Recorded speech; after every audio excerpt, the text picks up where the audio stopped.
Assalamualaikum warahmatullahi wabarakatuh, sahabat-sahabat semuanya, bersama saya Abdul Aziz Al-Ghifari dalam channel Aziz AG. Jadi sahabat-sahabat semuanya, pada kesempatan ini saya mau menjawab pertanyaan dari salah satu sahabat yang bertanya di kolom komentar YouTube.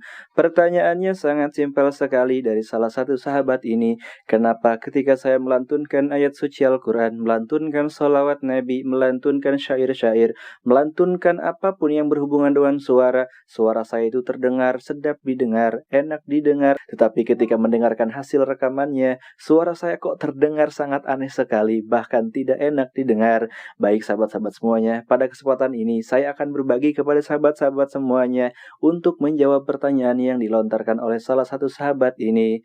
Kenapa kita terasa enak sekali saat mendengarkan ayat suci Al-Quran yang kita lantunkan? Karena kita mendengarkan suara yang bersumber dari dalam. Jadi kalau misalkan kita sedang melantunkan ayat suci Al-Quran, kita merasanya enak sekali. Ya karena kita mendengarkan suara dengungan yang berada dari dalam, yang keluar dari dalam. Kita mendengarkan suara dalam, seolah-olah terasa enak didengarkan, sedap didengarkan. Tapi saat kita mendengarkan suara kita dari hasil rekaman, itu berbeda. Jadi apa yang kita dengar itu, kalau misalkan kita sedang melantunkan ayat suci Al-Quran, Ya Rasulullah, salamun alaik, Allah, Allah, Ya Rafi'a syani wa daraji. Itu kita mendengarkan suara yang keluar dari dalam, suara dalam lah, yang ada dalam tubuh kita.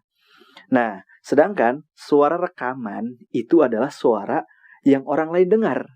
Jadi gitu. Paham ya sahabat-sahabat semua ya? Jadi yang kita dengarkan itu suara yang dari dalam, seolah-olah terdengarnya itu enak sekali gitu kan. Nah, untuk yang rekaman itu adalah suara yang orang lain dengar gitu. Jadi berbeda saat kita mendengarkan mengeluarkan suara, Ya Rasulullah, kita mendengarkan suara yang keluarnya itu dari dalam. Nah, suara yang terdengar oleh orang lain itu berbeda. Jadi sahabat-sahabat semuanya. Nah, cara agar kita tahu bagaimana sih suara asli kita yang didengarkan orang lain seperti apa, caranya mudah sekali. Bisa pertama dengan suara rekaman. Kita rekam suara kita dengarkan. Nah, itulah adalah suara asli yang orang lain dengarkan. Nah, kalau misalkan kita nggak ada rekaman, kita bisa seperti ini tekniknya. Tekniknya seperti ini. Kita tutup seperti ini, ya. Nih, kelihatan nggak? Nah, caranya seperti ini. Lantunkan sholawat. Ya Rasulullah, salamun alaik, Ya Rafi'a syani wa daraji. Nah, kita kalau misalkan tekniknya seperti ini, ketika mengeluarkan suara, kita mendengarkan suara yang orang lain dengarkan. Ya, suara yang orang lain dengar. Nah, seperti ini. Nah, kalau misalkan nggak mau seperti ini, kita bisa dengan cara rekaman. Coba bedakan aja.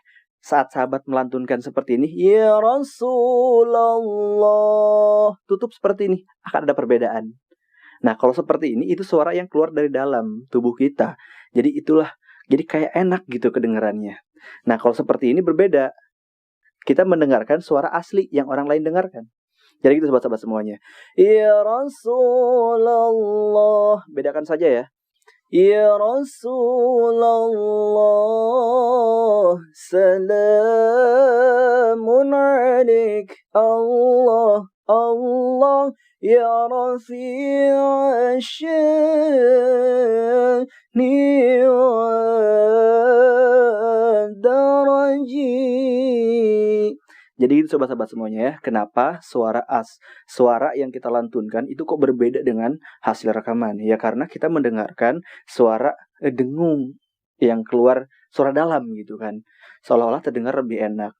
Nah, kalau suara rekaman itu ya suara yang orang lain dengar dari suara yang kita lantunkan. Jadi gitu sobat-sobat semuanya, jadi jangan aneh kalau misalkan kok ada perbedaan. Saya pun demikian, awalnya demikian. Kok beda? Padahal saya mendengarkan itu enak-enak saja. Tapi ketika saya mendengarkan hasil rekaman kok beda, kok nggak pede, jadi gitu.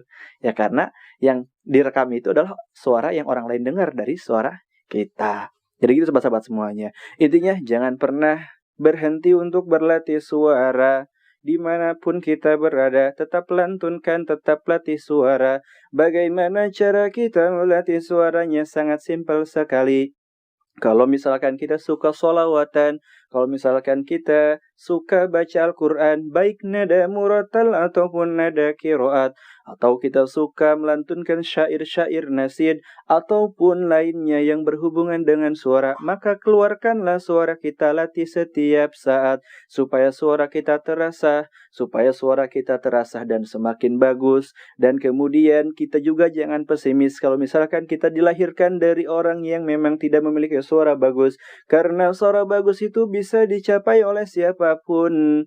Oleh siapapun yang tidak memiliki suara bagus pun dia akan bisa bagus kalau misalkan dia sering dilatih suaranya. Jadi jangan pernah bosan, terus lantunkan suaranya, terus keluarkan suaranya, latih suaranya setiap menit, setiap detiknya, setiap waktu. Keluarkanlah. Jika kamu suka solawatan setiap hari, baca Quran setiap hari, baik nada murotal ataupun mujawaz ataupun yang lainnya, keluarkan suaranya. Namun dengan catatan, ketika kita melantunkan suara, baik solawatan ataupun nada Quran, pasti ada nadanya. Maka sesuaikan nadanya, sesuai yang kita hafalkan, sesuai yang diajarkan. Jadi jangan asal nadanya. Baik sahabat-sahabat semuanya, itu saja dari saya. Kurang lebihnya mohon maaf. Wallahul muwafiq ila aqwamit thariq. Wassalamualaikum warahmatullahi wabarakatuh. Minal aidin wal faizin, mohon maaf lahir dan batin. Baik sahabat-sahabat semuanya, itu saja dari saya. Terima kasih.